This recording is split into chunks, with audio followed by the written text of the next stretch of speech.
Pernah bayangin nggak kalau komputer zaman dulu itu segede ruang tamu dan butuh satu tim buat ngoperasiinnya? Gimana sih ceritanya dari yang segede gaban sampai bisa muat di kantong? Yuk, kita telusuri sejarah perkembangan komputer yang penuh kejutan ini. Segmen satu, awal mula komputer. Semua bermula dari Charles Babbage di tahun 1822. Dia bikin mesin hitung bertenaga uap yang bisa menghitung tabel angka. Mesin ini, yang disebut difference engine, dianggap sebagai nenek moyangnya komputer modern. Segmen 2, generasi pertama, 1940-1956. Masuk ke era 1940-an, komputer pertama seperti ENIAC muncul. Ukurannya segede lapangan basket, beratnya 30 ton dan butuh satu ruangan penuh. Menggunakan tabung vakum dan hanya bisa menyelesaikan satu perhitungan dalam satu waktu. Tapi, inilah cikal bakal komputer yang kita kenal sekarang. Segmen 3, Subvertinismus energi.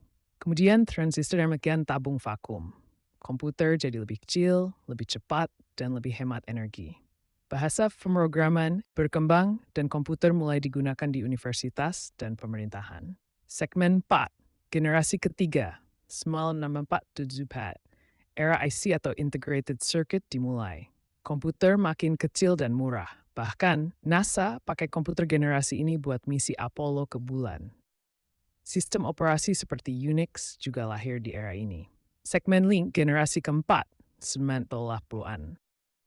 Mikroprosesor ditemukan dan komputer pribadi mulai muncul. Apple II dan IBM PC jadi pionir.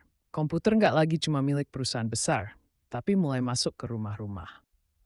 Segmen 6, generasi kelima, 90-an terang. Sekarang, kita ada di generasi kelima. Komputer makin canggih dengan kecerdasan buatan, pengenalan suara, dan bahkan komputer kuantum. Ukurannya bisa masuk kantong. Teknologi terus berkembang, dan masa depan komputer masih penuh misteri. Dari mesin uap hingga AI, perjalanan komputer luar biasa banget ya. Siapa sangka, alat yang dulunya segede rumah, sekarang bisa kita bawa kemana-mana.